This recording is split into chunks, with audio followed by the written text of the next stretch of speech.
We're going to go ahead and dive into this webinar on artificial intelligence and inclusive education focused on teaching multilingual learners in 2023 and 24 and beyond. I welcome you all to Moreland University, where our mission is teaching teachers around the world to be resourceful problem solvers and tech-savvy educators through an online, collaborative, activity-based learning system designed for tomorrow's students in a dynamic and diverse world. So we're going to get into our conversation today, and we'll start with some introductions from our panelists. We're going to talk about an asset-based approach to supporting language learners. Then we're going to dive into personalized learning. After I've given a brief overview of our Master's in Education with a focus on teaching multilingual learners, we'll sort of wrap up our conversation in this webinar talking about equity and language learning technology. So I'm going to stop sharing my screen so that we can hear from the people who are going to guide this discussion today. I'd like to invite our Chief Academic Officer, Dr. Kerri Valencia, to please start by introducing herself. Then we're going to hear from Dr. Daphne Moriel de Cedeño, who is also on our leadership team as our Director of Research. Then we're going to hear from two of our wonderful faculty members, Barry Fargo and Dr. Adam Morgan. Kerri, take it away. Thank you, Joey. Really appreciate it. I'm really thrilled to be here. My name is Dr. Kerri Valencia, and I am, as Joey said, the Chief Academic Officer here at Moreland. And prior to my role, I served as the Director of Clinical Practice, and I was an adjunct while I was teaching in the classroom for many years, and I was a candidate in the program in 2013. So I've been around in this community for a really long time, and it's very near and dear to my heart. So I'm really thrilled to be here. So thank you. Take it away, Daphne. Wonderful, thank you. I'm Dr. Daphne Moriel de Cedeño, and I am the Director of Research and Data Analytics. Thank you all for joining. I love that there's a good number of participants, so we're excited to get started with that. I joined Moreland just a few years ago after I was an assistant principal at a high school in Texas, and prior to that, I was a Spanish teacher. I taught at both the high school level and the college level as I was completing my master's in Spanish language and literature. Language acquisition and language teaching and learning is something that I'm very passionate about, and I've greatly enjoyed teaching our master's in multilingual education here as well. So I look forward to this conversation. And pass it to Barry. Thank you so much. My name is Barry Fargo. I'm a faculty member here with Moreland, and I've been with Moreland since about 2015 when I started first as a mentor for some teachers that were in the teacher certification program when I was working overseas in South America. And then shortly afterward, came on as an instructor. I have been in education for about 20 years now, first starting as a special education teacher in New York City, Department of Education, and have since worked in many roles, such as dual language immersion teacher, special education support coordinator. I currently work as an instructional assessment specialist in a large public school district in Maryland. And I am really passionate about the intersection of disability and multilingual learners. And so I'm really excited about this conversation. I'll turn it over to Dr. Adam Morgan. Hello, I'm Dr. Adam Morgan. In some ways, very similar to Barry. In late 2020, I had the opportunity to mentor someone going through the clinicals at Moreland, and was extremely interested in the program. And believe it or not, very shortly after, I also joined the crew and started as an instructor. So I've been here for about a year as an instructor. My background is pretty distinct. I am a product of much of what we'll be talking about tonight, and that is learning various languages as I grew up. I was born in the States, but very quickly moved to France, and we moved to Africa for a while. So I'm a product of international schools, as well as learning a variety of languages growing up. By the time I was 8, I'd already at least effectively communicated in multiple languages. And then as I left university, started my career as a teacher in 2020, so about 22 years ago, 23 years ago, I started off as a ESL teacher in China. I've also worked in Africa as well, a couple years, and then I have been in Colombia, South America. So a lot of experience, both trying to learn languages and a lot trying to teach languages. And now I have two daughters that are growing up in a multilingual family. So multilingualism, learning a variety of languages, expanding your world is very near and dear to me as well. Wow. Well, I could not be more grateful to have the next 50 minutes with the people in this panel to discuss language acquisition and supporting multilingual learners, the expertise, the passion, and the experience on this panel are astounding. And so as we dive in, I want to encourage everyone to use the chat space to share ideas and comments and even emojis throughout. I'm going to go ahead and put this instruction in the chat space that we should all share an emoji to get the conversation started as I say hi to my friends in Guyana and in, let's see where else. I see we have a lot of people from Guyana, which is great. I was just there a few months ago, from Maryland, Silver Spring. I used to live in Silver Spring, actually, Shanghai, South Korea, Florida, another Guyanese person. This is wonderful. Torrance. Celeste, we're close to each other here. We're so grateful that you all chose to be with us today in this webinar. What we're going to do is we're going to build on a conversation that we started a few months ago. In April, faculty from Moreland University's Master's in Education with the focus on special education led us in an important discussion about innovative uses of ed tech to support students with special needs. Well, this month, we're focused in this webinar on teaching multilingual learners and students with diverse linguistic backgrounds. We know that artificial intelligence presents powerful ways to personalize learning and to innovate the classroom so that we have effective language acquisition and equitable instruction taking place. Educators have got to engage in their own professional learning in order to effectively support students with these diverse needs and these diverse ability levels. So today we're going to discuss some best practices, some inclusive strategies, and tools to support multilingual students in this changing environment of educational technology. So in order for us to be able to have this conversation, I think we've got to set the stage. We're going to talk about students with diverse linguistic backgrounds from an asset-based approach. Multilingual learners bring a wealth of linguistic and cultural diversity to the classroom. And so the question that I'd like to have us start this conversation with is in the chat space for everyone to read. How can we leverage technology to tap into the strengths and assets of multilingual learners and support their language acquisition? In what ways can technology be used to promote cross-cultural communication and collaboration among students with diverse linguistic backgrounds? Are there any specific tools or strategies that have been proven effective? So I'm going to put that there. And then I'd like to have maybe Kerri, could you start us off? And then from there, I am not going to be calling on people. You all are the experts. So please dialogue, discuss, negotiate. Help us to learn from your expertise as though this were one of our VCs in the MTML program. Kerri, take it away. Thank you, Joey. Yes, I'm excited too. And this topic in general is basically the focus of my dissertation, which is on emphasizing sociocultural competence in dual language teacher training programs. So this is a perfect topic for this evening. And I think that when we think about ways to leverage technology for multilingual learners, it's really important to think about how we approach our classes with building discrete and integrated skills.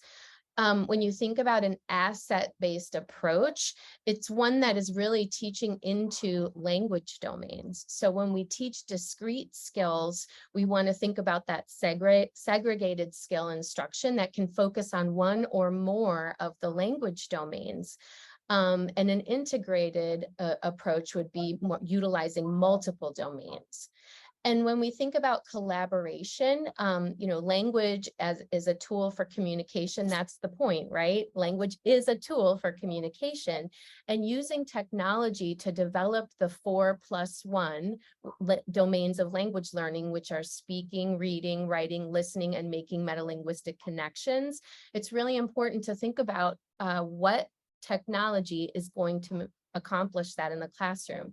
Some of the tools that I have used that have been very effective are Seesaw for building portfolios, recording apps that allow students to build confidence and practice their skills, because that's the other thing that we need to encourage for our language learners, is to build the ways for them to practice that are not rote but are meaningful, and build skills in a way that is applicable. Flipgrid and Google Docs, and we can get into this more when other people chime in. Those are really, really important tools. And then when we think about cross-cultural communication, using a variety of tools that are really unique to our learning styles for language learners is really, really important. So making sure that we are using tools that can help students tap into their different styles, like for visual learners, auditory, kinesthetic, and tactile, right? And all of those can be utilized through technology. If you think about things that are in the classroom, right? Or things that they can use either individually or in a whole group. And using videos that are related to content as hooks can build background on topics, which is critically important for making cross-cultural communication a focal point of the classroom, by asking students to questions as you kick off a lesson, and maybe you have to use a certain text, but you can layer in other types of content that tap into students' unique styles and unique cultural backgrounds to build that cross-cultural communication. And I'll allow some of my colleagues to chime in as well, but those are just initially some thoughts.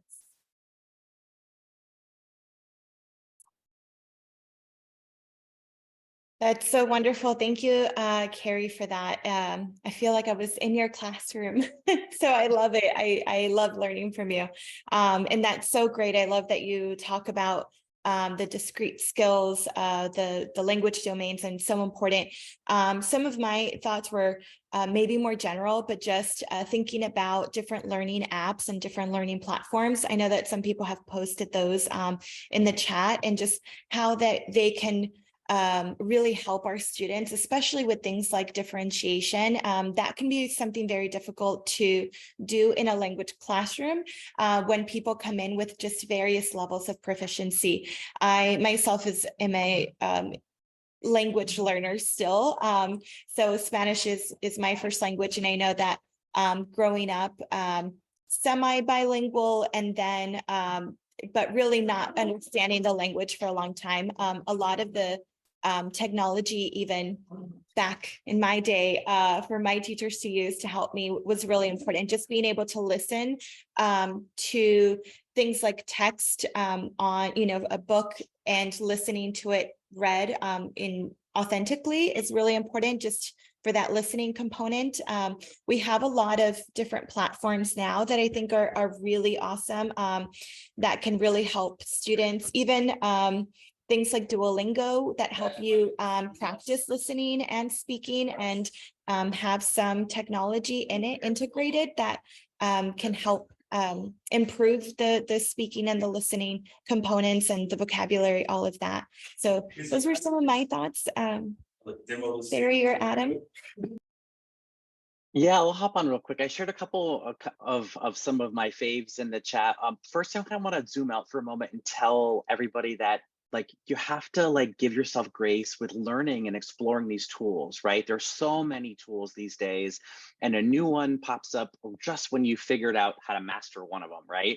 And so give yourself grace, and maybe summer, right, to explore these tools and think about, when might I use this, with which learners, what's the best context? Is there a free version, because we're teachers, right? And we need resources that are free or low cost. And sometimes there are versions of these tools that are available for teachers if you reach out to them and ask.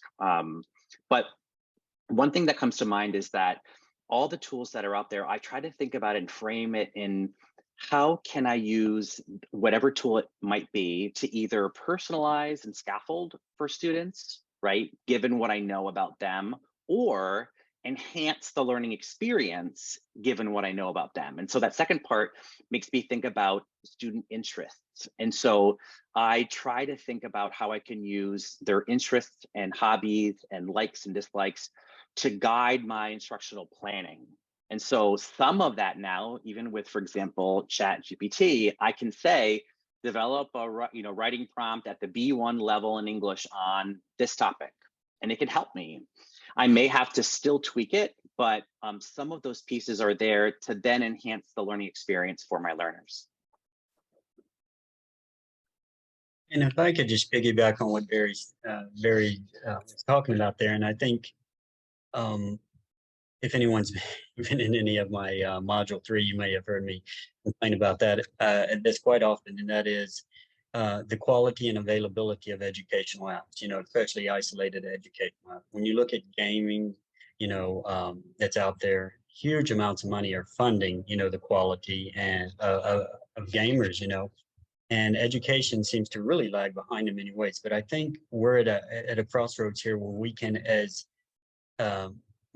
educational institutions and other stuff, really take advantage, because not only are these apps valid for the school, they're also valid for business. And when it's valid for business, you're seeing these apps develop a lot more quickly and actually have a lot more power and be a lot more useful than I believe if they're just developed for K-12 schools. And so, just a little side thought of what Barry was talking about that I think is a huge advantage for us as educators. And, we just saw a list of, I couldn't even scroll through them all as fast as you are going, apps that are available. And I think that's a testament to it. They're just coming out really, really quick. I think that's such a great point, Adam. And I was thinking about what Barry said as well, because two things that were really important. One is like the amount of apps that are available and how overwhelming that can feel when you try to figure out, what am I going to use? I have to do all of these things to deliver a lesson. What tool am I going to use? And I think that something that is really effective is finding a few and sticking with them for a while. And I remember, I did that in the classroom when I taught in pre-K 12 in that environment. But as an instructor here at Moreland, I remember that when I wanted to try to learn Nearpod, I included my candidates, and I was terribly nervous about it, but I told them, this is new for me. I'm doing it for the first time. If anybody knows, because somebody in there, some kid's going to know in your class how to use things, and including the candidates in that particular situation went a really long way in curbing my nerves, helping us build community together and problem solving. And I think that that's really, really important. And in order to do that, we have to create the other thing that Barry, you said, and all of you have said that spoke to me, is knowing our students. We can't do any of this without knowing our students and understanding what they are interested in, where they come from, what they, how they learn, so that we can create all of these experiences for them. So, yeah. It's exciting to hear all of the tools that we're using, in particular to encourage the linguistic development of our students. I wonder if we could talk a little bit about any of the use of these tools for cross-cultural communication, to enhance students' abilities to engage in dialogue, maybe through the lens of exploring culture, exploring the diverse backgrounds, not just linguistically, but also culturally, that is represented because of the linguistic background in our classrooms.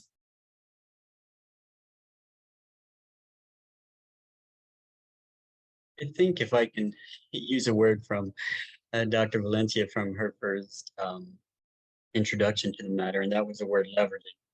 And it's a word that just really stuck with me over the years. And it started, I was with a school, I work in Colombia, South America. And Oh, I'm going to cut it down so I don't take too long. But if you look at the history of the development of international schools, they've really changed over the last 22 years. When I first started international schools, there's the assumption, most of them are native speakers. Well, home language was English, and they're usually working at the embassy or, working with what have you, NGOs in that country, and they came to an international school, and that's changed dramatically over the years. In fact, now a lot of international schools, 98, 96% of your students are language learners. But the word leveraging, and I worked at this school, and we were shifting from kind of like, now we did not call it a needs-based or a deficiency-based or a deficit-based approach. When you're looking at approaches to language, you really have two veins of thinking. Kind of one of them, what are they missing? I've got to fill it up. And the other one is the asset base, which is what we're talking about tonight. And that's why I like that word leveraging, and I use it all the time. But you're asking about culture in the classroom. You're asking about, not only just the communication, oral communication aspect, but when you look at an asset-based approach, I think, and this is the power of it, it's really, built within it, you already have these concepts of inclusivity, diversity, because it's a celebration. It's really taking in account the whole learner, where they're coming from.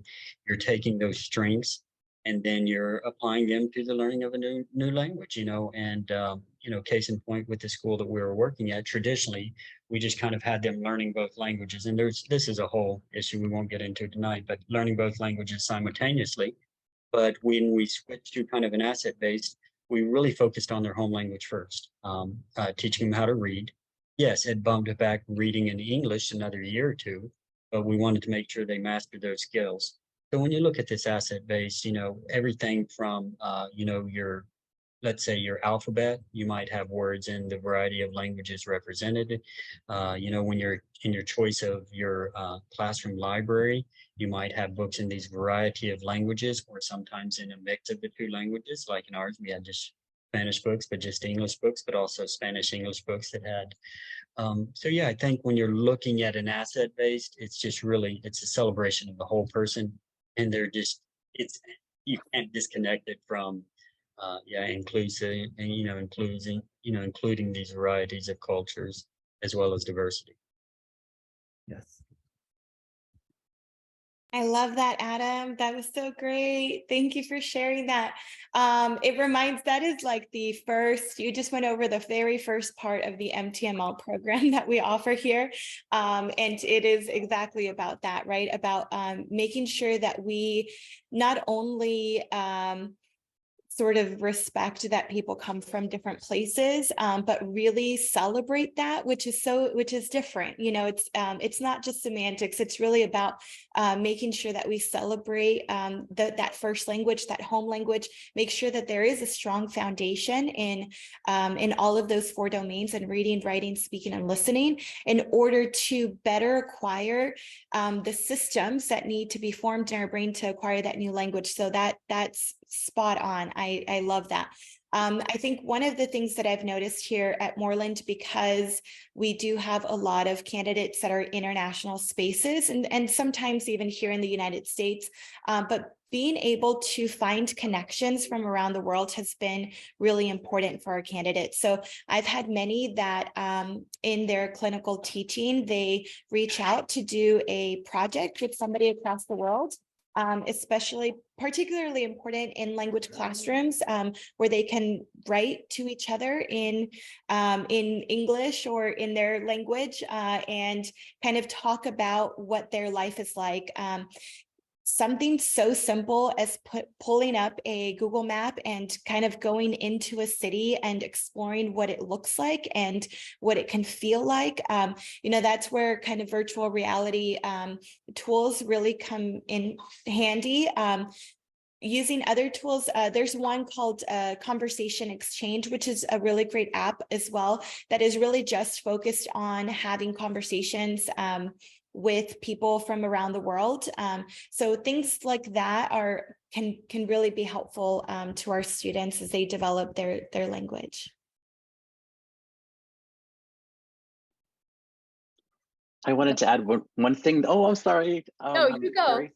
One thing, Daphne, that you reminded me though of when I'm thinking about equity and being culturally responsive as a teacher is when I review a tool to see like how could this serve me and what ways could I use this. I try to always think about ways in which a tool can help me provide my students with mirrors and windows, right? Like there's a lot of research about this framework of windows and mirrors. I think it was Emily Style that talked about it, but ways that kids can see themselves. And that's super important for our multilingual learners, right? Especially if they're new to an environment, a school, a country, but also windows. And so I try to evaluate how could this tool help me do that in a more efficient or more effective way. I love that, Barry. That's so amazing. And I think, listening to what you just said and kind of piggybacking off of the others, I think a major challenge that limits students when we think about, looking at our students from an asset-based approach, a major challenge that limits them is about the language that we use when we refer to them, right? So we need to reframe before we do anything with technology or anything. When we approach our classroom, we need to reframe the labeling that we use when referring to language learners in general and model that asset-based language. Instead of labeling students as ELLs, it's more empowering to say multilingual learners or emergent bilinguals, because that is honoring their home language, right? And this elevates students that have been marginalized in a system that was designed to keep them in a less than status by labeling them as English learners or something, that English has the power. And we need to leverage technology in a similar way. And a way to do that is by changing the narrative that technology is a crutch and to technology as a tool, right? And so finding the tool, we can talk about all kinds of tools and strategies, and it really doesn't matter as long as the technology is effective and meeting our students' needs, right? And elevating them. So I think that's super important to keep in mind. Thank you for taking and running with that follow-up question, everybody. I know that was like, what is he asking?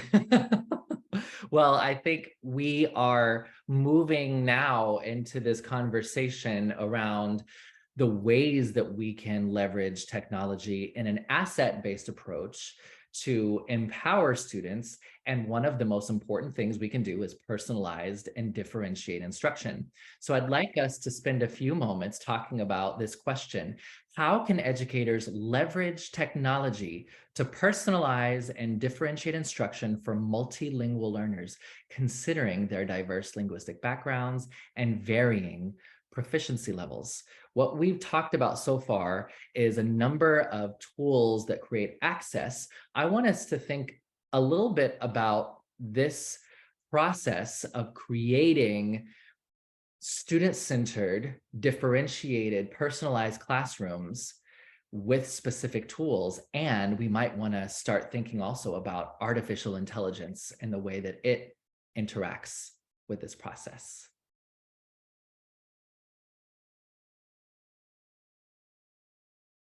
I just went, so I'll let someone else go first. Why don't we hear from Barry first? Barry, Sure. Yeah. So I have lots of thoughts about lots of things in this question. This is the big question. First thing I think about is the ability to amplify the teacher in a way that frees them from our traditional model of I'm in front of a classroom with a group of students and we're all talking about the same thing at the same time. So all these tools allow me to step away from that model and be a facilitator, right? So there's all these tools where students now can practice skills, concepts, knowledge, and interact and get live feedback, right? About either their specific skills, like we mentioned with speaking and listening, or their approximations with a new concept. So I think about how then I could use that data also to personalize the work I do.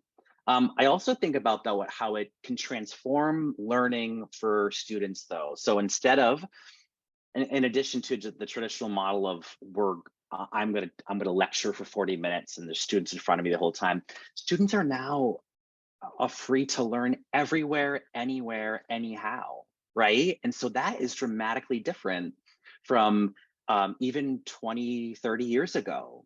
And I think that there's a big potential for teachers to invest in considering how can I empower my students to follow their passions outside of this room with me, whether it's a virtual room or in-person room, right? And then, but then use that to continue the learning that they do in the classroom.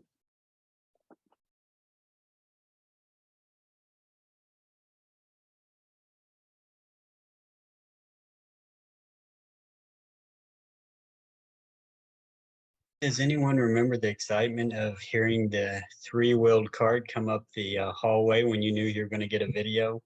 I think, sorry, maybe, maybe y'all don't remember that, but access to learning through technology when I was younger was definitely the VHS card coming up the hallway, and the excitement. That was a long time ago. The power of technology, um, the accessibility of it, as Barry was talking about, the convenience of it, has all just grown in leaps and bounds. But let's not mistake the fact that the excitement is still the same.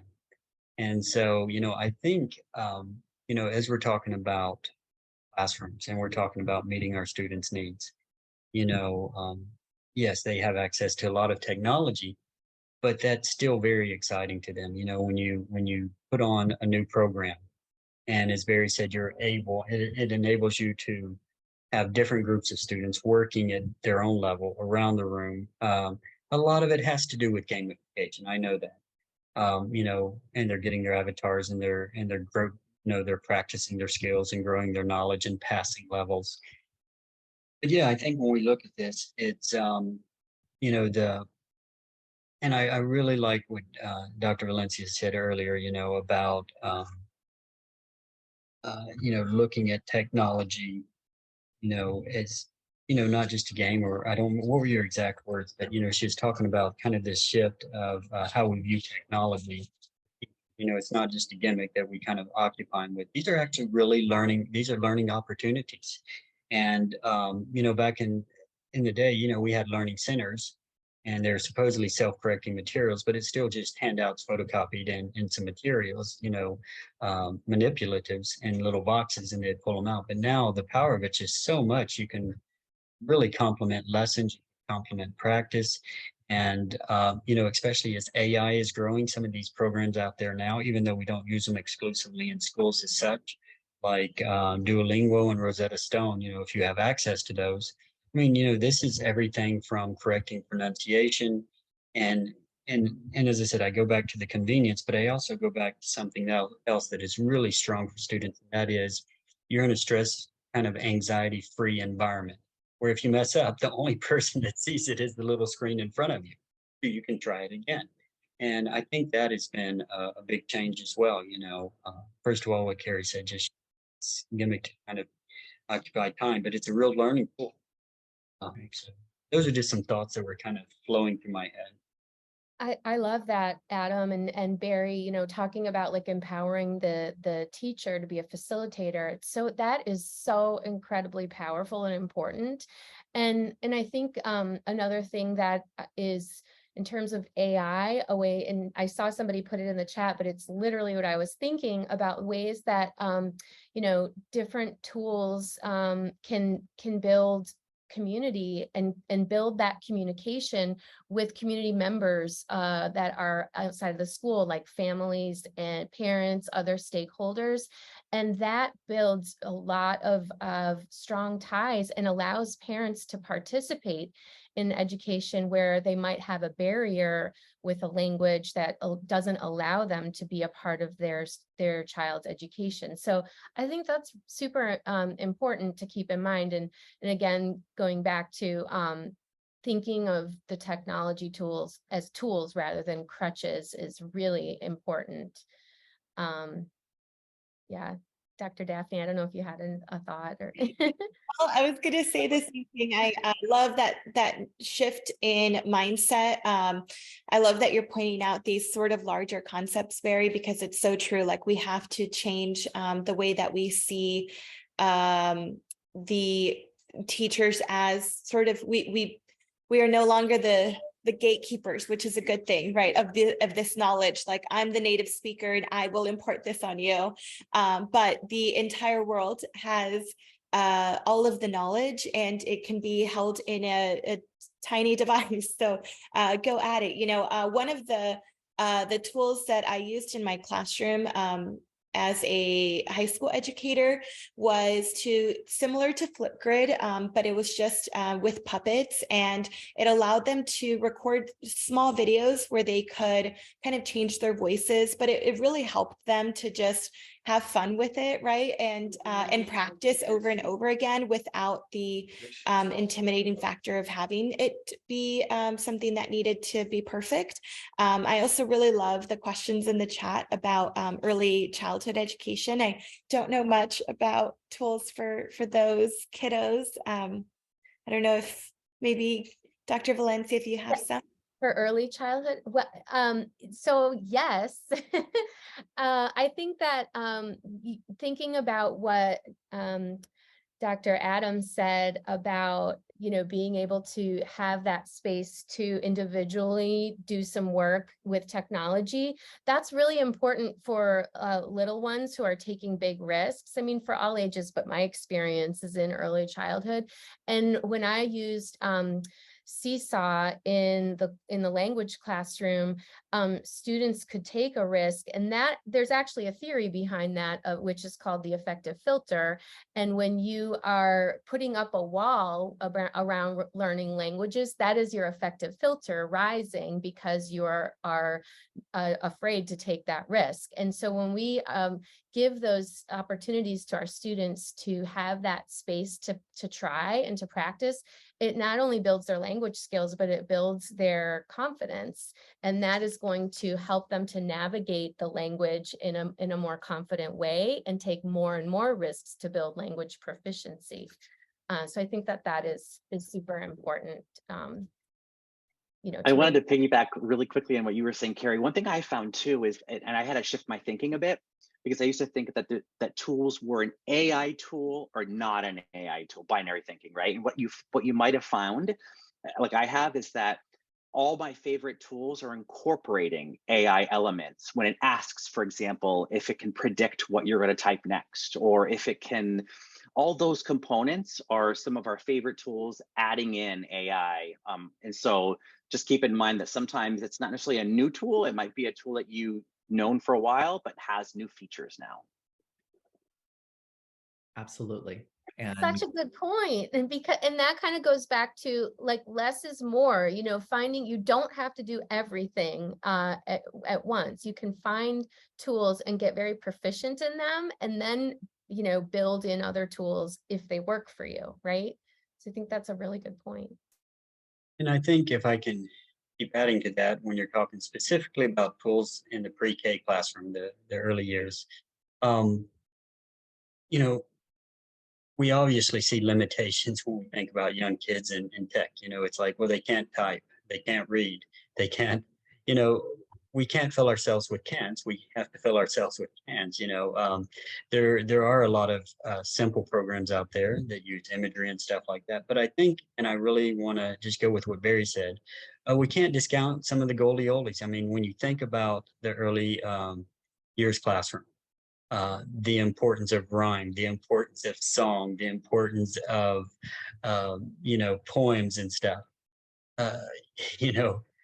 Those just, YouTube, my daughters, I have young daughters at 6 years old, but we're not screen family as such. We try to reduce it and use it only as much as needed. But we watched a lot of music videos, and they sang a lot of songs in both English and Spanish. I mean, from the time they were barely crawling until, recently. So yeah, I'd say if something just falls in your lap that is just so great, share it with everyone.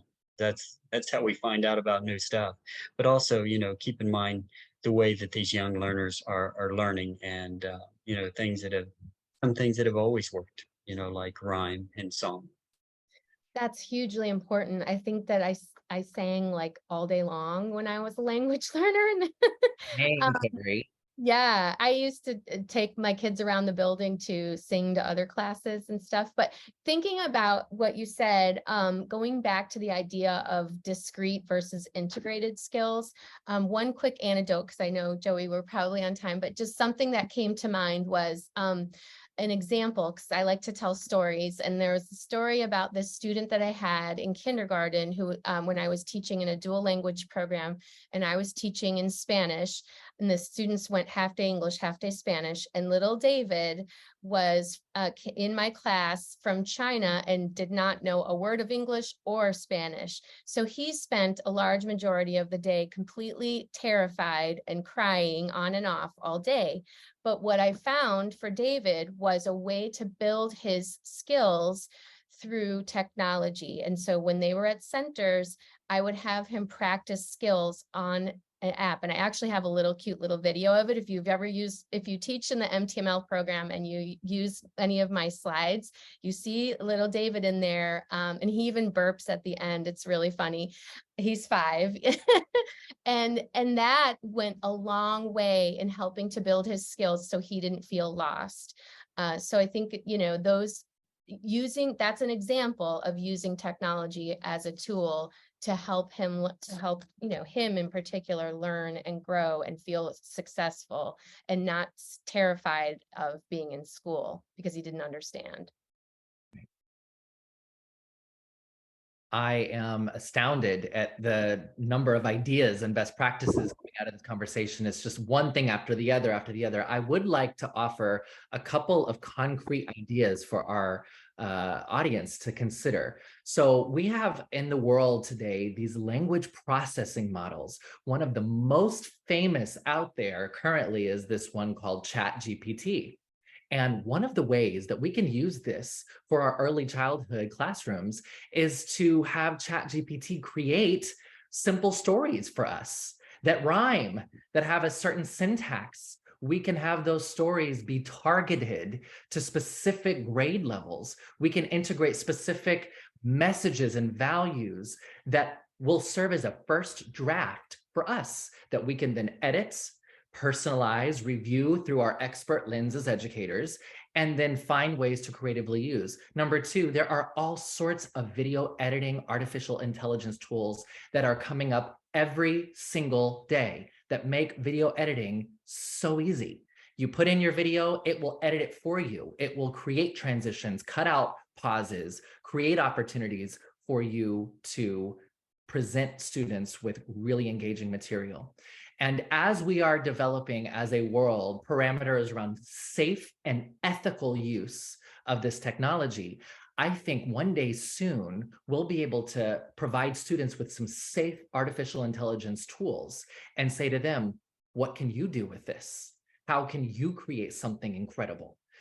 I encourage us not to go searching for the tools that exist and then see what we can do with them, but to ask ourselves, what would be really useful? What do I need help with in my instruction to create more student-centered, asset-based, equitable learning? And from the place of sort of strategizing your needs, seek out the tools to help you. I promise you, if it doesn't exist today, give it 48 hours, it will be there. And in fact, in a month, it might be creating itself because we're moving so quickly. I want us now to start thinking about the last of our questions. And this question has to do with equitable access. In the chat space, I'm going to put in this last question, and it simply says, what strategies and resources can educators implement to ensure equitable access to educational technology for students with diverse linguistic backgrounds? Before we hear from our panelists who are going to say some wonderful things, I would like to give a little bit of information about the master's degree in education with a focus on teaching multilingual learners, to which we have alluded numerous times in our call today. So I'm going to share my screen and briefly talk to you about what this program is. Our master's degree in teaching multilingual learners is a program that is an add-on program to our Teach Now teacher preparation program that teachers and educators around the world can complete in 1 year in order to learn fundamental concepts in language, language development, and culturally, linguistically diverse populations and ways to support those students. You'll gain pedagogical skills and approaches that integrate languages instruction, sort of bringing in all of the domains, many of which we've discussed today: reading, writing, listening, speaking, making meta-linguistic connections and interacting in the classroom. The candidates in these programs are going to learn how to effectively apply theories and methods, and to be able to do so in a classroom that is built around supporting language learning. The outcomes are listed on your screen, and I'm going to share this information afterward along with the recording of this webinar, but I want you to know that our values here at Moreland are activities-based collaborative learning that is accessible to teachers around the world. And so as you can see, we strive to be accessible through our online model, through our flexible start dates, through our affordable tuition of $14,000, and through the 12-month duration of the program. We believe that you can get a master's degree in education and do so with rigor and excellence in 12 months. If you do have any questions about this program, I would encourage you to reach out directly in response to the email that I send in a moment. And before I transition to the question, Kerri, Daphne, I know you all spend a lot of time in this program. Do you want to say anything about it before we talk about the strategies and resources for equitable access? I could say a lot about it. I feel like it's my baby. And I think that pretty much everything that we discussed here tonight are things that we discuss in the Teaching Multilingual Learners program. The basis of it is building sociocultural competence and teaching through an asset-based approach to meet the linguistic and cultural needs of all students. So it's not just for language teachers, it's for all teachers, because everybody's a language teacher. Yeah, I love that. And for anybody considering the program, I think one of the biggest questions that we get asked often, especially from the admissions department, is if there's a thesis or a capstone component to it. And there is for this one. It can be done over a few months, a couple of months, and it lives at the nexus of special education and multilingual education. I really love this program. It's something that I think as a language teacher, I have learned from, even in having a master's in Spanish, and having my teaching degree and knowing best practices and keeping up to date. I think there's something really special when a group of educators come together from all over the world and are able to share experiences with each other. So that maybe segues into the answer to your question as well, Joey, is that we have to leverage what we have, right? And the connections that we make with our peers, and to ensure that we have not only the best tools, but are able to create those really great learning experiences for our students as well. So when we share resources, when we share these apps, when we have things like this webinar, which is really great, then we are able to create equitable spaces for our students as well. So yeah, I think it's a really wonderful program, and we'd love to hear from anybody who is interested, even remotely, in the program. We love to talk about it. So well, we're gonna have some time to hear that last question, the responses to that last question. We'll hear from Barry first, and then Adam, and then from everyone. But I do want to say, Kerri, you said something that is really the thesis statement of this webinar and of last month's webinar, sort of the same. We are all teachers are teachers of students with diverse linguistic backgrounds. So last month's webinar, the results of which was a blog post, had the same thesis. And if you look in the chat space, everyone, you can see all teachers are special education teachers. Expect another blog post like this with quotes from the 4 people who are speaking today in a couple of days. But with that being said, Barry, take it away. Yeah, I had so many good points. Like Kerri had mentioned, all teachers are language teachers, all teachers are teachers of special needs students. And one of the biggest roles I found, and this was modeled for me by some awesome educators that I worked with as a new teacher, was as a teacher of a multilingual learner, I am their advocate first. And so that can mean supporting that student and their family in having and getting what they need, right? That may include devices or technology, but it also means at the school and district level, advocating for inclusion and centering of a multilingual learner from the start, right? Not at the end when we say, oh, what about, right? And so that is a paradigm shift for many schools. But I think it's really important to do that as a teacher of multilingual learners, is to think about how can I make sure that they're centered in the beginning so that we ensure equity.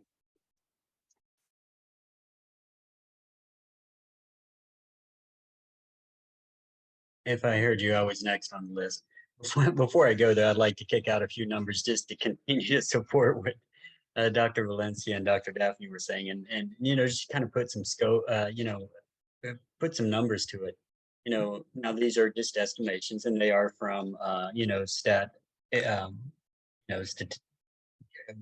stat collecting firms and stuff. But there's an estimation that over 2 billion people in the world right now are learning a foreign language. When you look at the EU, somewhere they estimate around 88% of students in upper elementary are multilingual learners, learning English as a second language. And even when you look at the US, according to the Department of Education Census Bureau, we're still somewhere around 10% of our students. That's 1 out of every 10. So when you're looking at the magnitude of language learning nowadays, those are just a few small numbers, but, with massive implications for us, not only as humans, but us as teachers. Having said that, when we're talking about equity and we're talking about technology, having worked in multiple countries, the one thing that just keeps coming to my mind is context. What does equity mean? It doesn't mean the same thing in every context. Let me give you, and I might be using some language, it might be a little antiquated, but when we talk about logic and the way we approach our world, you have your Western cultures that generally tend to be a little more linear. You have some other cultures that tend to be more circular.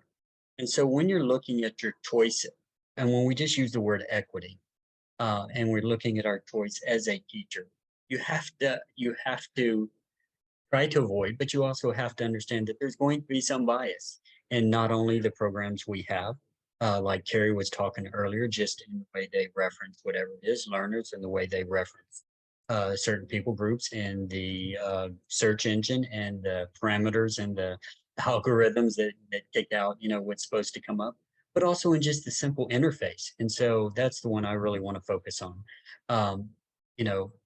We always talk about being, developmentally appropriate for age, and we talked about that a little earlier, but also we need to be appropriate for the context and the culture we're using. And, I just want to keep that in mind and kind of finish off with, we have a tendency, even, and I don't know why, to be afraid of new things as teachers. And we're, Kerri referred to it as a crutch earlier, and I mentioned that 2 or 3 times. But, when we're looking at the use of technology, we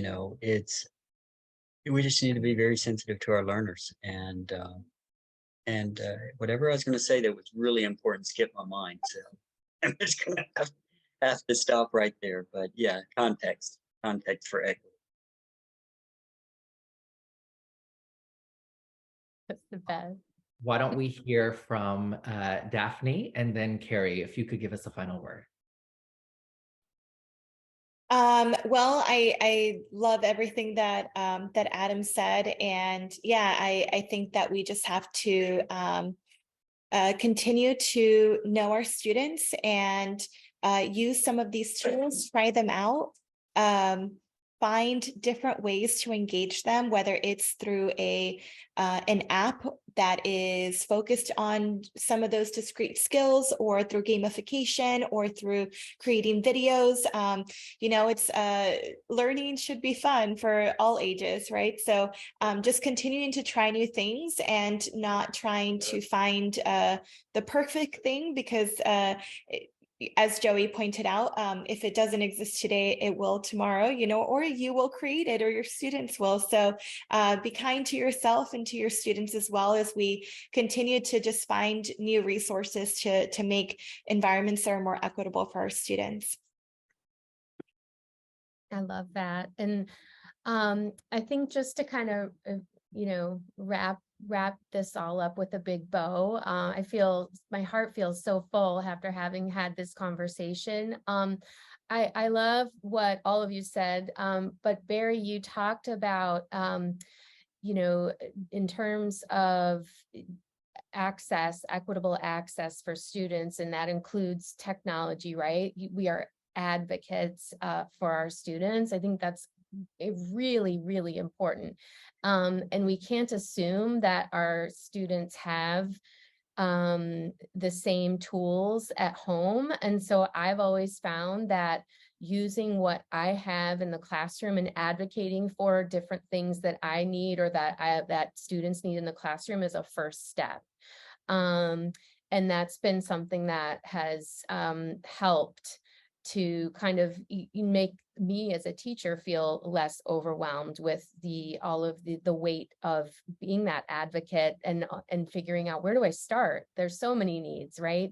So I think that that's really important. And if I have to sum everything up into a couple of phrases, I'm going to leave with the phrase that probably, Joey, you've heard me say before, but it's my all-time favorite quote from my dear mentor, Dr. Jose Medina, which is, students don't have gaps to fill, they have gifts to leverage.